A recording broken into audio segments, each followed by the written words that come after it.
Thank you so much, Ralph. And he only knows that I'm the next mayor because when the mayor goes out of state, I become the acting mayor. So that's all he was referring to. And thank you, Ralph, for your friendship and being one of those mentors to me who has inspired the work that I have done.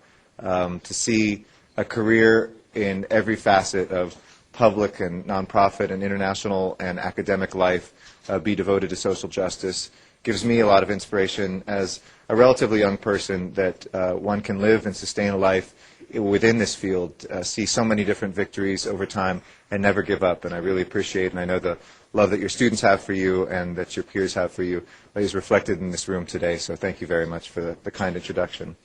And I want to thank Marlene and the entire school and more importantly to the California Social Welfare Archives and especially the students who are here. Let me start by telling you a little something about myself, because USC does have a very kind of interesting place in my own life. I love Los Angeles. I'm a fourth-generation Angelino. I love this place. I love its people. I love our potential, which we've never quite met, but which I believe we are on our way to finding. And USC, in the tapestry of my own family's life, has played a very important role. I'm an average guy with an Italian last name who's half Jewish and half Mexican. I had my mother's side of the family flee violence in Eastern Europe and Russia during the pogroms in the early part of last century and settle here. So my first ancestor to come to Los Angeles was my great-grandfather who came here as a boy. So if you count him as a first generation, I'm fourth generation Angelino. They settled in Boyle Heights, which is the same area that my father's Mexican side settled in as well. A kind of contrast you can see in all of the taco stands that still serve pastrami. There's a combination in Boyle Heights, though there's not many Jews that live there anymore. It is a place that had not only for Jews and Mexicans, but it was a place for Russians and for Japanese and others who couldn't live downtown. They were pushed a little further to the east. And my newest ancestor to come to Los Angeles is my grandfather on my father's side, Salvador. And my grandpa Sal was born in a small town called Parral in the state of Chihuahua in northern Mexico. It's the same town where Pancho Villa was killed. And my great-grandfather, Maximo, was, I think, a judge there who was killed during the Revolution. We're not sure on which side, but clearly the wrong side. And when my grandfather was one, he came with his mother, my great-grandmother, Guadalupe, who always said she was full-blooded Aztec. And I have her immigration papers from when she crossed the border in Texas with my grandfather. And they came from Texas and made it over here to Boyle Heights. Now, to cut to USC, my grandfather kind of got into some trouble when he was a youngster. Probably if it were today, he would be a gang member. But back then, he just kind of got in trouble, didn't finish junior high school, hung out with gangsters with Jewish names like Bugsy Siegel and Mickey Cohn, and was a card dealer, and used to be part of, going to Hearst Castle or Catalina, and he was there the first night when Bugsy opened up in Las Vegas. Bugsy actually told him to cheat the guys who were coming, and my grandfather said, "No way, these are all gangsters. I'm not going to cheat them out of their money, or I'll never make it out of Vegas."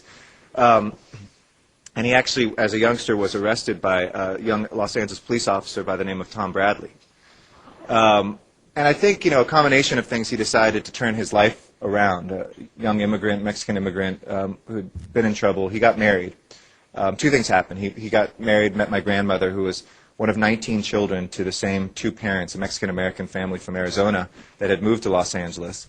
And just, it's not even, it's amazing that there were 19 kids. It was the largest family in Arizona at the time. But my great-grandmother was done having children at 37. So you do the math there. Good Catholic family. And he met my grandmother. Then World War II broke out. He had two young kids, my aunt and then my father, and he went off to fight in World War II. When he came back, he got his citizenship because of that experience, as many people do today. Many of the folks that are fighting on behalf of our country right now in Iraq and Afghanistan are not citizens, but who are here, as immigrants from other parts of the world. And he decided to go straight and kind of clean up his life. And so he started cutting hair, became a barber, and eventually opened up a barber shop up here at Washington and Vermont. And because of the location, the proximity to USC, a lot of the people whose hair he cut were professors from USC here. My father, who was growing up here in South Los Angeles, went to Washington High School, and because of that learned about USC, studied very hard, and won an academic scholarship, and attended USC as an undergraduate. And then his son, me, I was able to, years later, when I came back to Los Angeles, my first job here was teaching at USC in the School of International Relations here. So USC has this amazing kind of steady drumbeat in our family's history, but it also could have ended there. But when I was a teacher here, this is probably before all the students were here, but there was some trouble, I think it was in 1999, maybe it was 2000, with some of the dining hall workers and the folks that cleaned the dormitories were threatened with getting their health care benefits being taken away. And I know many of the professors that were here were active in this, but I was asked by my friend Maria Elena Durazo, who was the president of the Hotel Employee Restaurant Employees Union that represented these workers, to help organize faculty in protest of this. So we did, and we went to President Sample's office with Martin Sheen, who was playing a president on TV, I think, at the time, and wanted to meet with him. And eventually we weren't really getting anywhere, so we did an act of civil disobedience. And we, about a block north of Jefferson, we sat down, we planned this with the police department, and we sat down in traffic and got arrested. And we had with us, there was a fast that had gone on for a number of days, and the Chavez family had been kind enough to give us Cesar Chavez's cross that he first took from grapevines when he began his fasting. And that day we were arrested along with some people like Jackie Goldberg, who was my predecessor on the city council, and others. And I spent the night in jail before we got out in the early morning with one of the dining hall workers, and he came from Parral, Chihuahua, where my grandfather was from. So it's kind of a story of 4 generations, that while we improved our own individual lives, the American dream story often stops there. Just do well for the next generation and you've done okay. But it's also that sense of responsibility of giving back to who was the next immigrant family that was coming forward that I felt very strongly about and couldn't have planned that. But USC has always remained, in my heart, a really central part of my story here in Los Angeles. Let's skip ahead. For me, the opportunities that I was given, educational opportunities, cut to the core of what I believe Los Angeles faces right now. I've experienced the impact that a good education can have on families from generation to the next. But we have, in some ways, the best of times and the worst of times here in Los Angeles. We have the lowest crime rate in 50 years, lowest crime rate since I've ever lived here in Los Angeles, which is an amazing thing. It's taken a lot of communities, police departments, taken a lot of folks who have gotten together and been more intelligent with the way that we do certain aspects of law enforcement and taking more of a responsibility in our neighborhoods. But at the same time, we have a youth homicide rate that has never gone down in Los Angeles. I was in tears last night right in front of LeConte Middle School, which is in the heart of Hollywood, when I met the mother of Jonathan Gonzalo Morales, a young man who, at the end of last week, a student at Hollywood High School who was stabbed to death in East Hollywood. A couple weeks before that, I had been with another mother whose son was a 14-year-old ninth grader at Belmont High School. And during her birthday party, she had asked him to go downstairs just to move her car on the street. And he heard those 3 words that young people in Los Angeles fear most. And someone came up to him and said, "Where are you from?" Those were the last 3 words he heard, and he was shot and killed during his mother's birthday party. It's the 4th one of these vigils that I've been to in 2 months. Just a month before that, 3 blocks from where I live in Echo Park, my partner and I were coming home from dinner, and she and I saw a police line that was on the street that we turn off of to get to our house, and 15 minutes earlier, another 14-year-old ninth grader from Belmont High School had been shot and killed when he was going to the bathroom in an alleyway while watching a football game, and somebody came up in a car and shot and killed him in his back. We have a city which has this paradox between how well we're doing for many of us, one might even say the majority of us, and how poorly we're doing for those who have been forgotten. Whether it's the 70-plus thousand homeless individuals that live on our streets, whether it's the young people who grow up in neighborhoods that still are beset by gang violence, or whether it's how we look at education even more broadly. We have the lowest unemployment rate in Los Angeles County in 30 years. And yet the jobs that we're producing in Los Angeles are increasingly part of a barbell economy where if you're doing well, you're doing very well, but if you're not, you're doing quite poorly.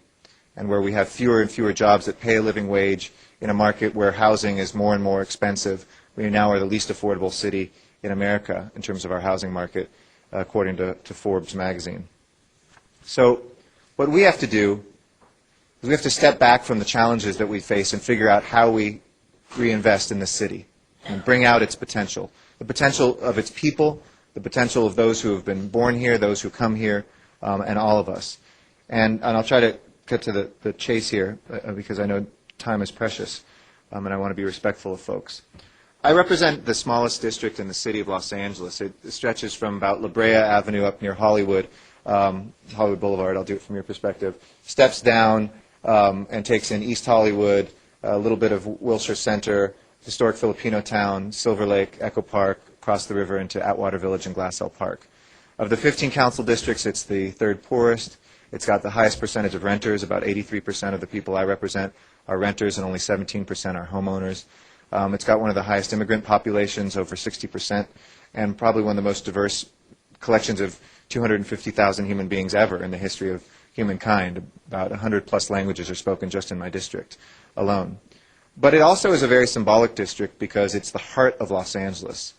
It encompasses Hollywood, our most famous neighborhood, not just for us, but anywhere around the world. It's one thing when I travel, and I've been lucky to represent Los Angeles in places like Armenia, where we have a new sister city agreement, in Beirut, and to go to places like Japan and China. And you say you're from Los Angeles, and people know where that is, but when I say I represent Hollywood, people's eyes just like light up. I was with the president of South Korea, or the former president, Kim Dae-jung, at the Blue House, which is the equivalent of the White House in Seoul. And we gave him this beautiful Tiffany bowl as the official gift from the people of Los Angeles. I was with the mayor, and but then he pointed at me and said, "Can I have that?" And I thought he wanted my suit jacket, but I forgot I was wearing a small lapel pin that the Hollywood Chamber of Commerce makes of the Hollywood sign. And I said, of course, it would be an honor, and I took it off and gave it to him. But it underscored to me just what this town means to people, not just here locally, but around the world, what it represents. And our obligation is to somehow connect those dreams of Hollywood with the dreams of the young people that are here in Hollywood, a place where about a decade ago, the #1 tourist destination in America is Hollywood Boulevard, but the average stay is 23 minutes. People would get off their bus, in front of the Chinese theater, take a picture, look around, maybe walk a block or two, say, let's get the heck out of here, and go someplace else to find Hollywood. We now have the opportunity, I believe, in the city to redefine what it means, not just in Hollywood, to recreate the village encompassed by the big city, but also to what Los Angeles is about. I've been a long-time supporter of after-school programs in the city, and people say that it's impossible for us to make a dent in education. One of the goals I set for myself was to bring an after-school program to every public school in my district. And about 2 years ago, after just 4.5 years in office, we reached that goal. We had the fewest parks anywhere in the city, just 12 parks or 13 parks, I think, for those 250,000 residents in my district. And because it's the most densely populated, no land readily available. And next month we'll open our 20th new park. We've almost tripled the number of parks in 6.5 years. We've been able to design parks for kids who wanted a skate park and have them design it and build it and maintain it. We've built community gardens in the midst of concrete and asphalt jungles. We've been able to take places that people didn't believe could ever be, become open and green space and make that happen as well. This summer in Glassell Park neighborhood in my district, we launched a program called In the Park After Dark, or At the Park After Dark. And it was a free program for kids that were aged 12 to 18, where we keep the park open till 11 for a few nights of the week and then till midnight for the weekends. And kids had the opportunity to skateboard, to do boxing, to play basketball, to play baseball. We had an aerosol art section that was set up, and one kid very poignantly said, when we launched at a press conference, we had him come forward and he said, I don't want to tag people's garage doors, but I don't have any canvas otherwise, and it's great to have a canvas here to express myself. We had, activities where they were learning hip-hop dancing, where folks were able to sing, write poetry, and it was the most beautiful piece of LA this summer. We had a lot of opposition. Cops were worried there was going to be violence in the park every night if we stayed open late. People saying, why should we be spending our precious resources and essentially letting kids have a place to play? But after we had a shooting a few months before the summer in which a 16-year-old girl was shot and killed walking with her boyfriend at 6 p.m., we had to do something different, and we kept the peace all summer long. We've also put a real focus on trying to tutor and focus on the jobs of tomorrow. Los Angeles doesn't have a jobs problem for the next 20 years. We actually don't need to attract new jobs to Los Angeles. Our economy is one of the most nimble in the world. Hollywood, for instance, which everybody assumes is our #1 industry, was only a top 10 industry in the last 5 years in the city. We're the manufacturing capital of the country. 45% of all the goods that come into America come through our 2 ports. We've got these amazing drivers of immigration, of trade, of tourism, of technology. Our problem is the people who are filling those jobs aren't the young people growing up here. So in the gas company, they have 40% of people who take the test for a good middle-class job in the trades fail that exam. 40% of them just fail it outright that come from Los Angeles. We have layoffs in the first couple of years. We can't keep people at our Department of Water and Power because we're not taking people and matching their skills with the jobs. Our healthcare industry, Kaiser Hospital doesn't advertise for nurses in Los Angeles anymore. They do it in the Philippines and they do it in other states, but because anybody who's lucky enough to be trained as a nurse has a job here very quickly. So our challenge is to try to not only make safe neighborhoods, to provide after-school programs, to ensure that people have places to play, but also to connect young people with the jobs of tomorrow, whether it's with the port, whether it's in the construction boom that we're seeing and that we'll continue to see. These are the ways that I think that we need to help people. And we need to do more than giving them resume help and teaching them how to go through want ads. We need to stay with them with career ladders, like the one we've started with healthcare career ladders, where somebody might start as a nurse's aide and can work him or herself up the career ladder over a decade-long period where we give them those skills through our community colleges and through our job workforce centers as well. So anyway, I've gone on entirely too long, but let me close with a couple things. Let me congratulate all the students who may be thinking or are already committed to a life of social justice and specifically a trade in social work. And those of you who are social workers here who I'm so honored to be honored by today have demonstrated a commitment to this world and to your place in it. Each of us has that role here in Los Angeles, and the stakes are extremely high. We're a global city, so what we do right, I believe, reflects upon the state of the entire world, and vice versa. The state of the entire world is watching us and what we do or do not do here. I'm committed to being your partner, whether it's in trying to end homelessness, whether it's in ensuring that everybody has a park within walking distance or an after-school program where they grow up. But it's time for us to face the music. It's time for us to say the difficult truths. It's time for us to recognize as well that a city must admit that it is a city. That in Los Angeles we've pretended we are a sprawling suburb, and all of us are nostalgic for the 20-minute ride everywhere, where we can get from downtown to the west side and the west side to the valley and the valley back to downtown in 20 minutes. That's not here anymore. And our challenge is, what sort of city will we build? In a city where we let the parks plans never be enacted because everybody had a backyard, and the transit system fall apart because everybody had a car, and the schools be built away from the neighborhoods because it was cheaper and the buses could get on that 20-minute great freeway system and get our kids there. We now see the cost of that. We see the cost to children who 50% of them leave their neighborhoods in many of our areas to go to school, that people don't have cars quite often, that green space is less and less, and that now it is time for us to say we are a city. We embrace the city, and we embrace each other. Dostoevsky once wrote, "It's easy to love humanity. The difficult part is learning to embrace your neighbor." And I think it's a perfect, perfect statement on Los Angeles.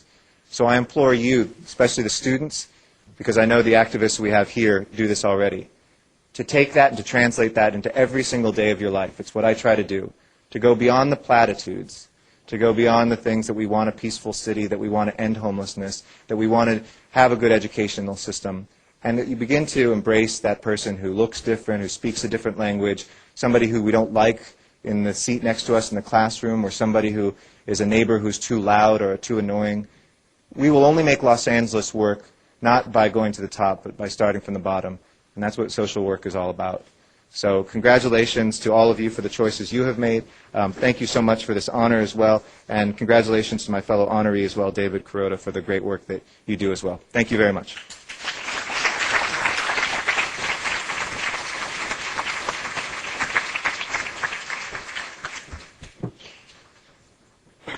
To him. It's now our honor to present you with the George D. Nickel Award for your outstanding leadership, your commitment to the principles that underlie social work in its finest and its noblest tradition. And you carry that forth so beautifully and excellently. Thank you. Thank you very much. Thank you all very much.